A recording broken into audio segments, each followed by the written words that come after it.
perhaps give us a tweet.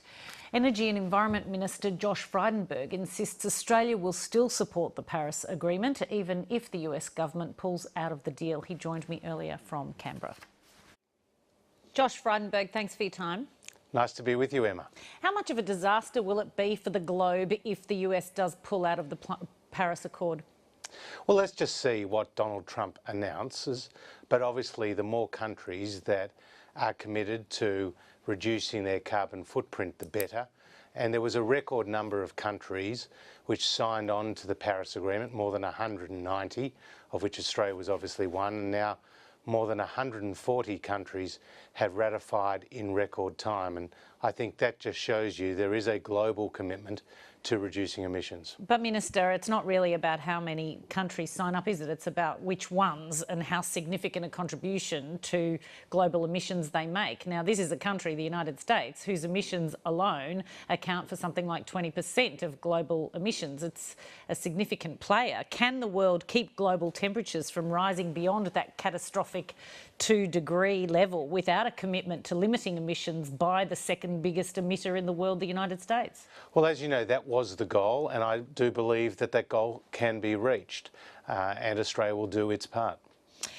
So this was obviously an election commitment by Donald Trump, so most people believe it's a fait accompli, that this is what he's going to announce. Certainly your own colleague, Liberal MP Craig Kelly, wrote a post on Facebook that said, not confirmed yet, but have the champagne on ice. So is that the general view in your party? It's certainly not. There is a strong commitment to the Paris Agreement, and that is the Turnbull government's policy. So we remain fully committed to meeting our emissions targets, which is to reduce our carbon footprint by 26 to 28% by 2030 on 2005 levels. And I would like to point out, Emma, that we met very successfully our first Kyoto target. We're on track to beat our second 2020 target by 224 million tonnes, and we have a suite of policies that are working to reduce emissions to meet our 2030 targets. Donald Trump, when talking about the Paris Agreement, has been at pains to point out that any action he takes in this regard is going to have an eye to the economic impact on his own country. In other words, he doesn't want to get into a position where he's in a competitive disadvantage with the likes of China and Russia and so on. Are you concerned, is the Turnbull government concerned that by sticking fast to the Paris Accord against the likes of the United States, that we may well be at a competitive disadvantage? I believe that we can remain competitive internationally and meet our carbon emissions reduction targets. I don't think they're mutually exclusive goals. We've established what the trilemma is, namely energy security, energy affordability as we transition to a lower emissions future. And it has to be said there have been policy mistakes in the past in terms of the way emissions have tried to be reduced. And that's why we have commissioned through the COAG What do you mean by that, sorry? Well, for example, with the renewable energy target, there was no geographical restrictions on where that investment could go.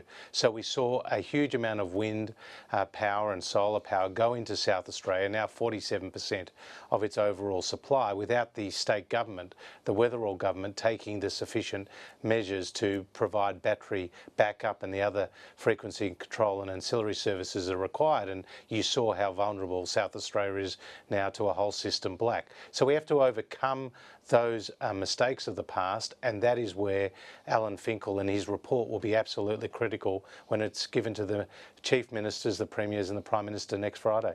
Are you ruling anything out in terms of your response to the Finkel report? Yes, we are ruling out an emissions intensity scheme. And even if he thinks that's the best way to go, as he obviously did in his draft report, and you said you would consider it back in December, you copped too much heat from your party, didn't you? Well, to correct you, Emma, he never recommended an EIS at all. He just passed, he mentioned that an EIS had been looked at by other groups like the Australian Energy Market Commission. Now, let's see what back in December, you told my colleague on radio that it was something you might consider, and then you backtracked from that pretty quickly because presumably you copped too much flack from the rest of your party. Well, I'll leave those presumptions to the journalists like yourself. So why would you rule it out if indeed it is something that Alan Finkel, our chief scientist, think is a good idea? Because the way an emissions intensity scheme works is you set a baseline, and those generators who are producing a megawatt of power with a certain amount of CO2 emissions above that baseline are punished. And they are punished because they have to buy a credit for those producing below that baseline. Now, right now, that would mean that we would quickly push out the black and the brown coal generators that we can't afford to lose because of the impact it would have on the stability of the system. The other point about the EIS is the modelling was done on cheap available gas at $6 a gigajoule gas, and I can tell you, Emma, we're now seeing companies being quoted $10 to $12 to $14 a gigajoule gas. So the numbers just don't stack up. Josh Frydenberg, the government has put its weight behind carbon capture and storage this week. It seems a little odd because elsewhere around the world they're actually scaling back. Germany, for instance, had a trial. I went and witnessed it myself, and they found that it actually emitted more carbon than it captured, and that was some $10 billion worth of investment that they had to completely shelve. And also they found that they couldn't really guarantee what was happening once they put that carbon under the ground. Why are you so confident that there is a future in carbon capture and storage at scale?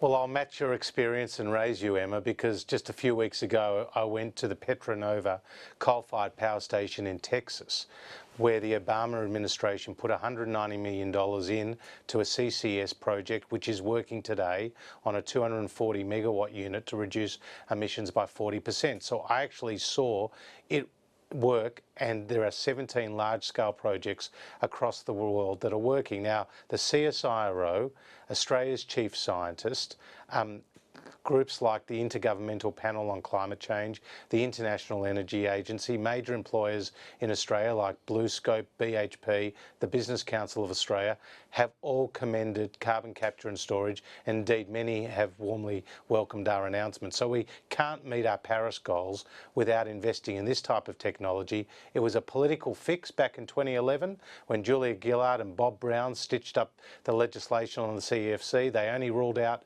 CCS, and they ruled out nuclear energy, and it doesn't make sense to not allow investment in carbon capture and storage. Josh Frydenberg, thank you very much.